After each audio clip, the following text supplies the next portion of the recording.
Prince William breaks down after Catherine's tragic announcement about their children. For 7 tense minutes, the gates of Kensington Palace stood frozen. The world waited, breath held, as Princess Catherine stepped forward, not as a duchess, not as a polished image of royalty, but as a mother whose heart could no longer bear silence. Her trembling presence alone sent ripples through the press, the public, and the walls of a monarchy accustomed to control. Every eye was on her, every microphone poised, yet no one knew what was coming. The air felt electric, heavy with anticipation, as though history itself had paused. Catherine walked slowly, without escort, without smile, her hands betraying a storm of emotion. She approached the cameras with the poise of a royal, but the weight she carried made her posture fragile, human, unguarded. Courtiers whispered nervously. Seasoned journalists felt the shift immediately. This was no ceremonial speech. This was defiance born from heartbreak. The windows of the nursery loomed silently behind her. George, Charlotte, and Louis, perfectly framed in public appearances for years, were now the unseen witnesses to a revelation that would fracture centuries of tradition. When Catherine spoke,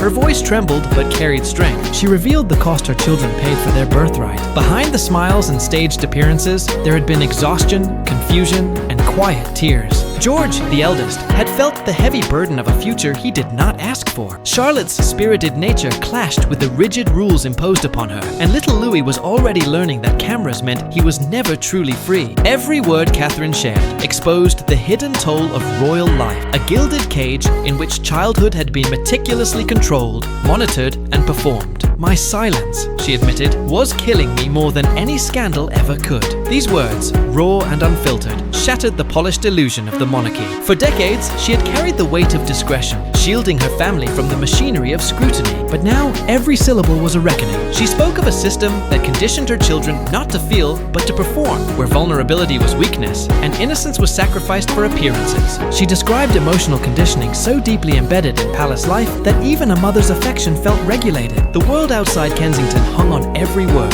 Catherine's revelation painted a chilling portrait, a monarchy that thrived on perfection, control, and silence. The echoes of history were unavoidable. Diana's spirit lingered in her voice, unspoken yet unmistakable. Those who remembered the late princess's 1995 interview recognized the defiance, the maternal instinct, and the courage that Catherine now embodied. History was repeating itself, yet this time, the stakes were painfully immediate. Inside the palace, the impact was immediate and profound. Prince William, watching his wife speak, felt a torrent of emotions overwhelm him. Memories of his own childhood, under the shadow of tradition, resurfaced. He saw his mother's struggle reflected in Catherine's courage. Pride in her bravery collided with grief, helplessness, and recognition of what his own children were facing. For years, he had carried the lessons of restraint and duty, but now, confronted with the raw truth, he crumbled. Behind closed doors, William wept quietly, a torrent of suppressed emotion finally released. The weight of history, of his mother's lost innocence, and the threat to his own family's peace pressed on him with unbearable force. Meanwhile, within Buckingham Palace, the king and queen felt the tremor of Catherine's words.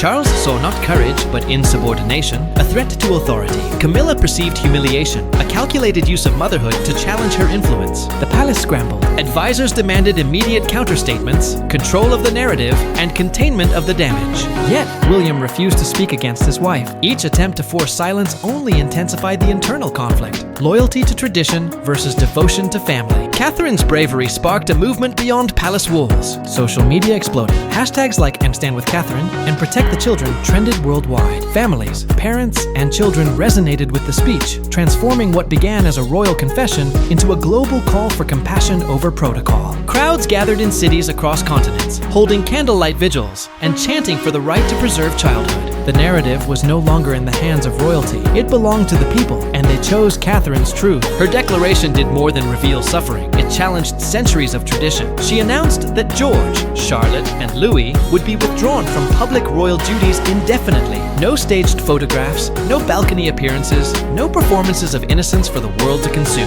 The monarchy, long reliant on curated visibility, faced a seismic shift. Silence reigned within the palace. Charles remained absent, his voice withheld, an unspoken testament to internal fracture. Camilla's composure faltered under the weight of Catherine's rising stature in public admiration. Then, Then, William stepped forward. For days, he had been torn between crown and conscience. As Catherine concluded, he revealed his own vulnerability, his tears visible on cameras worldwide. The heir to the throne was no longer just a symbol. He was a husband, a father, a son rewriting the script of his own life. Catherine's defiance had awakened something unstoppable: empathy, love, and a refusal to sacrifice children for legacy. The monarchy had long survived through adaptation. But this was not evolution. It was revolution from within. Catherine had humanized royalty, challenging centuries of ritualized control. And as the palace walls attempted to contain the fallout, history unfolded differently. William's silent vow to protect his children marked the beginning of a new era, one where love could no longer be subordinated to tradition. Catherine had transformed from dutiful royal into a symbol of courage, humanity, and unyielding maternal strength. The echoes of that day will be remembered as more than scandal. They are the story of a mother who chose her children over crown, a husband who broke under the weight of inheritance only to rebuild it in empathy, and a monarchy confronted with a truth it could no longer ignore. Love,